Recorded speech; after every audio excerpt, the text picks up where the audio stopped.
Hi everyone, this is Dave from Geekanoids. Now in this video I want to share with you my opinion on the new Samsung product announcements at IFA 2014. Now rather than me sit here and read off a list of specifications, you can get that anywhere on the internet. I want to share with you my opinion about these products because I think that's more valuable to you. So here we go, let's start with the Note 4. Now just to give you a little bit of history of the Galaxy Note line and how it fitted in with my lifestyle. When the original Note was announced, I didn't like it. I thought it was too big. I thought, you know, why would somebody want to carry a smartphone that large around with them? I didn't see it as a new category. I just directly compared it with a smartphone, which was probably incorrect on my part. I wasn't open-minded enough to give it a fair chance. When the Note 2 was announced, I started to take a little bit more notice and come round to the idea of this phablet, as they call them, being of use to a certain category of user. And then when the Note 3 was announced, that was when it really started to get my interest because the screen was awesome, the S Pen integration, so you could sort of take notes on the screen, really amazing, and some of the other features as well as the build quality was improving with each iteration of the device. And now with the Note 4, they've taken things to the next level again. They've improved the battery life. They have improved the build quality. The build quality now looks really robust because it's not all plastic. You've got a really nice screen on the front with improved resolution. You've got a metal band around the outside, and then you've got the really nice sort of leather effect back as well. It seems like the S Pen integration has been improved again. We've got multitasking, being able to minimise windows a lot easier. Some really great improvements in this new smartphone or phablet. Yes, it is still large, but I think it certainly has its place for a certain category of people.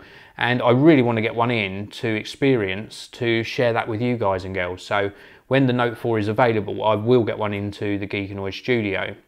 Now, should you go for a Note or a regular smartphone? That really depends on a lot of factors. If you like a lot of screen real estate, then it's definitely worth checking out. And if you value the addition of the S Pen, so being able to take notes, annotate on things, sort of handwrite on the screen and have that changed into regular text, if you see that as an added value, then this could be a great product for you. So let's move on to the other Note. Yes, they announced 2 Galaxy Notes at their event. And this one amazed me because it showed Samsung sort of pushing the boundaries with technology again. They've got great screen technology. There's no doubt about it. You look at their curved TVs, for example, and they've brought this over into their smartphones with the Galaxy Note Edge.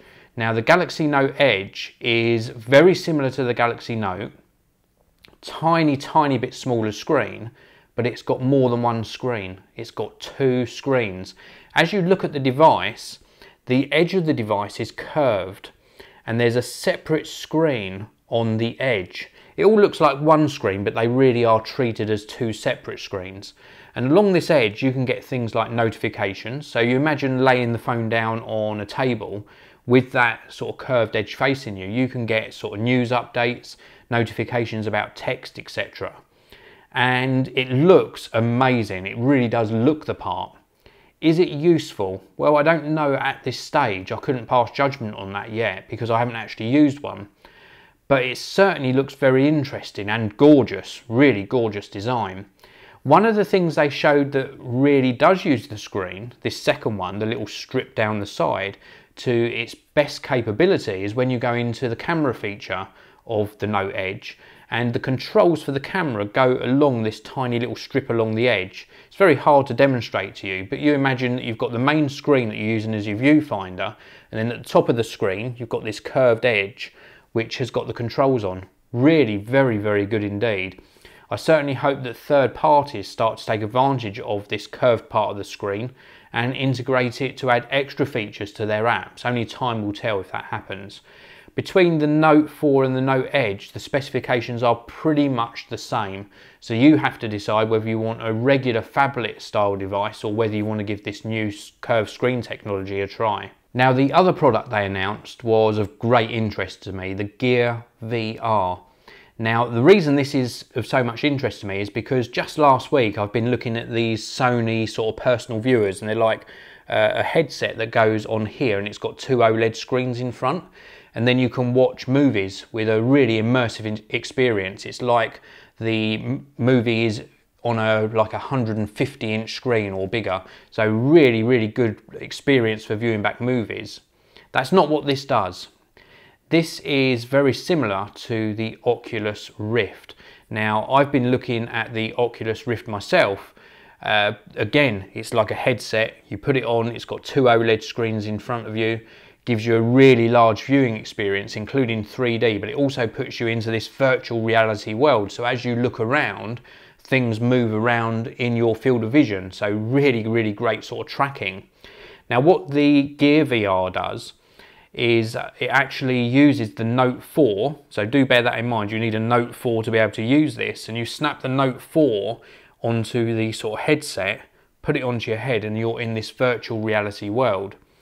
Now, the interesting thing is that Oculus have been developing this with Samsung, so it's got their expertise in the device, and I think that's a really very interesting partnership, because it means it moves the Oculus nearer to being maybe a retail ready device.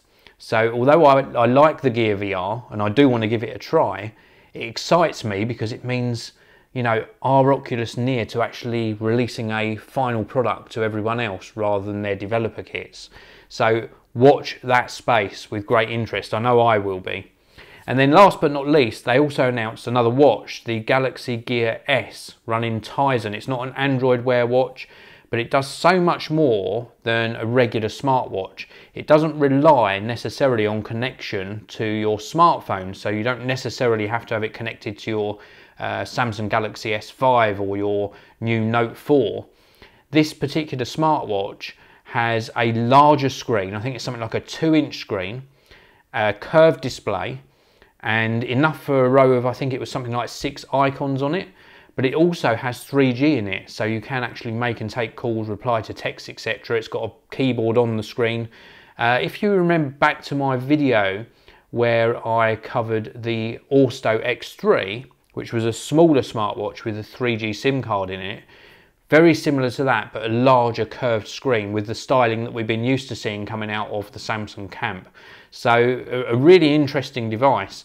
And I think the fact that it's running on Tizen rather than Android Wear is very telling, purely because they could have done it as an Android Wear device and really tied themselves into the whole Google platform again.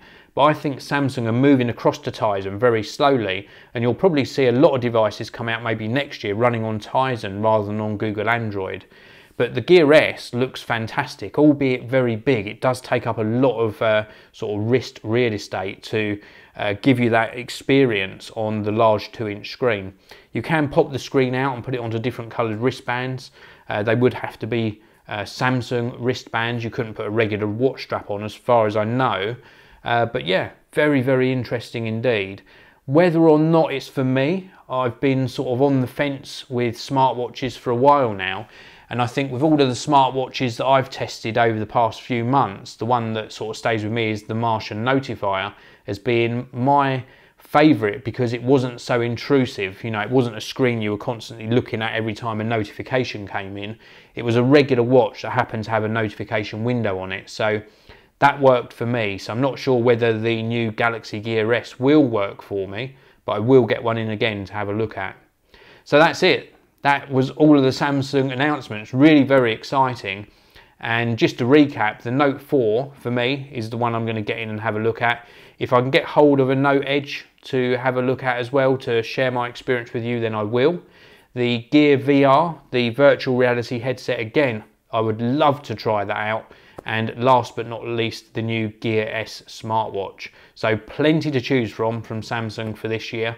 I hope you enjoyed my video. Let me know what you thought of all the new devices, and also let me know which your favourite was and whether you will in fact be purchasing one. Thanks very much for watching. I'll see you all again in the next video. Thank you very much for watching. If you want to see another video of mine, please do click the annotation on the top of your screen now, and also you can click the annotation on the bottom of your screen and subscribe to the Geekanoids channel. Thanks for watching. I'll see you all again next time.